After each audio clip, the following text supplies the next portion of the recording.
பள்ளிச்சிறுவன் வாயில் நாமம் மிதித்து தள்ளிய தந்தை அனல் கோபம் வேதித்து தெள்ளிய சிங்கம் தோன்றிய கோரம் பிள்ளையை அள்ளி கொஞ்சி தனித்த தாபம்.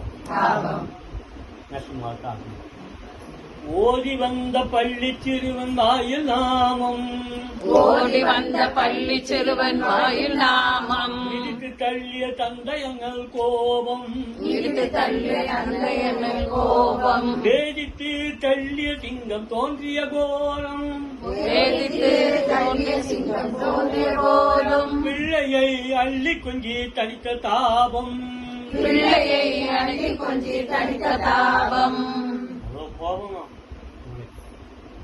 ஆனா அதுக்கு சிங்கம் எப்படி வந்ததுன்னா கோரம்ன்ற வார்த்தை. கோரம்னா என்ன அர்த்தம் தெரியும்? நம்ம சாதாரணமா கோரம்னா பயங்கரம்னு நினைச்சிட்டு இல்லை. கோரம்னா அவ்வளவு அழகுன்னு.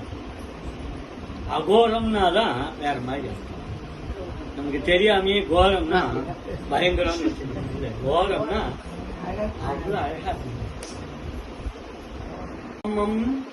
நாமம் குழாமுடன் முழங்கிய பிள்ளை சத்தங்கள் ஏதாவது கிடைச்சா உடனே நம்ம என்ன பண்றோம்? நம்ம வரைக்கும் போய் பார்த்துட்டு வந்து நம்ம வரைக்கும் அது பேருக்கு கொடுக்கும்.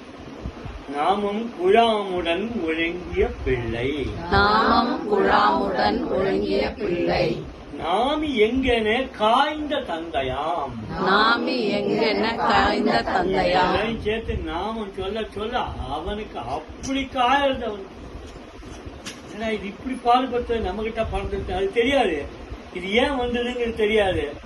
இவன் சம்சாரம் எங்க இருந்தா தெரியுமா? கர்ப்பமா இருக்கும்போது நாரதர் வீட்டுல இருந்தா, நாரதர் ஆசிரமத்துல இருந்தா, நாராயண நாமம் சொல்லி அந்த கர்ப்பஸ்ரீ கேட்டு, அதனாலதான் சொல்லுது கர்ப்பஸ்ரீமான்னு சொல்லு.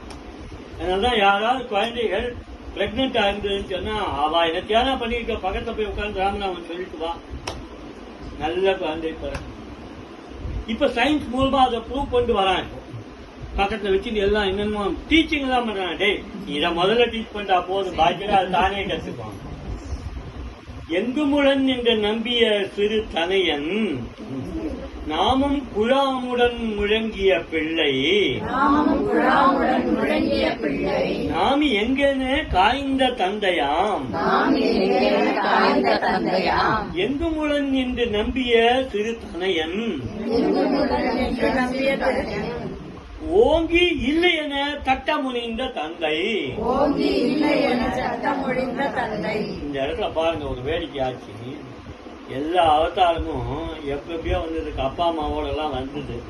இப்ப அர்ஜென்ட். இப்ப எங்க போறது? அம்மாவுக்கு அப்பாக்கெல்லாம் நரசிங்கனுக்கு யார் அப்பா தெரியாது. ஆனா அம்மா உண்டு. யார் அம்மா சொல்லுங்க? பூனை தாயாராக்கி நாமம் காத்த சிங்கப்பிரான். யாரும் தெரியாது. ஒரு ஆங்கிள் பிரகலாதனே அப்பா அம்மா அப்படி சொல்றதெல்லாம் உண்டு. தாயாராக்கி நாமம் காத்த சிங்கப்பிரான். தேசிகர் கிட்ட அயோக்கியன் கேள்வி கேட்கிறான்.